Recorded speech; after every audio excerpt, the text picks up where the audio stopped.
in Minneapolis. So Paula Reed is standing by at the White House to talk a little bit more about the post that got the president in trouble, though he then just placed it on the official presidential Twitter account. But Paula, can you tell us what the post said? Because there is sort of historical significance to it. That's right, and I have a copy of the post right here.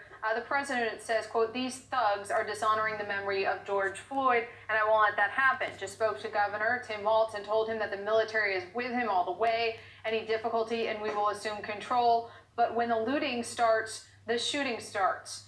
Thank you. As you noted, though, there is a very significant historical context to that reference. When the looting starts, the shooting starts. That is a reference that goes back to the 1968 riots. The Miami police chief in 1967, late 1967, used that specific phrase. It is pointed to as one of the factors that led to many of the riots that the United States saw in 1968. So it definitely has a very racially charged history. It's unclear if the president was aware of that, but it is a legitimate question, perhaps one the president will get later today, as to whether he should be more careful with his words. And that's why Twitter flagged this specific tweet, arguing that he is trying to incite violence.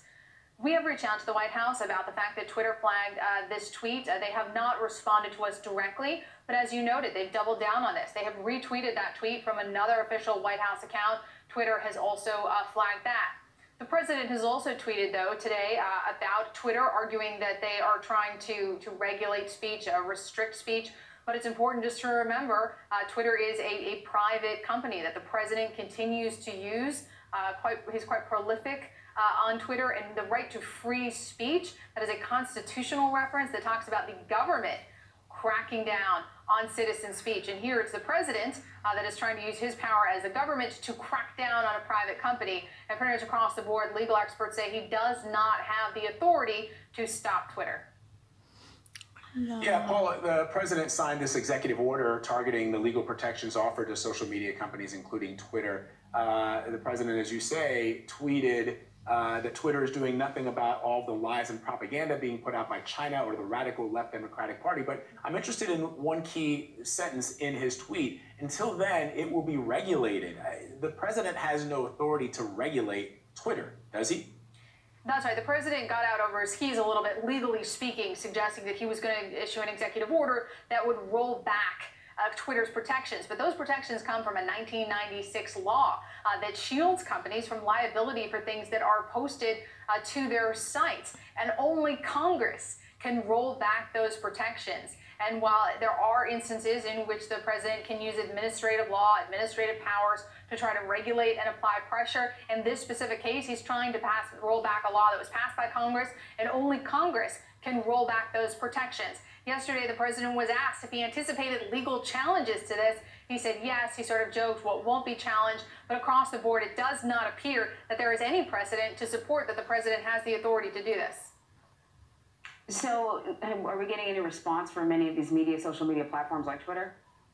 Oh, we have. We have seen a few of them. Several of them have responded. For example, Facebook. Facebook warned that if you roll back these protections, again, that insulate them from liability, that they'll have to maybe go in and start policing things. In a statement, they said this would penalize companies that choose to allow controversial speech and encourage platforms to censor anything that might offend anyone. Now, of course, anyone who's scrolled Facebook knows there's a lot of things on there that people might find offensive. And Twitter called it, quote, a reactionary and politicized approach to a landmark law that would, quote, further threaten the future of online speech and internet freedom. So they have pushed back.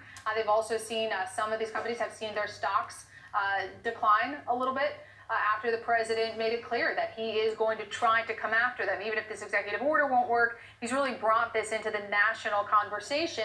And there are some people, specifically some conservative folks, some of the president's allies, who are now doubling down, who are backing him on this and claiming that conservative voices are treated differently, even though the research does not support that. There are some isolated incidents, anecdotal evidence, but overall the algorithms, there's been a lot of research and studies on these do not intentionally or unintentionally appear to suppress conservative views. An important point too, Fox News continues to be one of the top publishers on Facebook. It's an excellent point that you make, Paula, supported by the data that you're referring to. One last question before we let you go. President Trump says he plans to make an announcement today about China. He tweeted one word, China, Exclamation point. No other context. Do we know anything about this? Oh, we don't know too much, but let's put this overall in context. Yesterday, one of the other criticisms of this executive order came from House Speaker Nancy Pelosi. She and others have suggested that this executive order, clearly toothless, legally speaking, was really just meant to divert attention from the devastation brought by COVID-19. 40 million Americans unemployed, 100,000 Americans who are dead. So today there are also questions about whether the president is trying to divert attention to China. Yesterday, after signing the executive order, he said that he would have a press conference today to announce action after China passed some national security laws to crack down on freedoms in Hong Kong.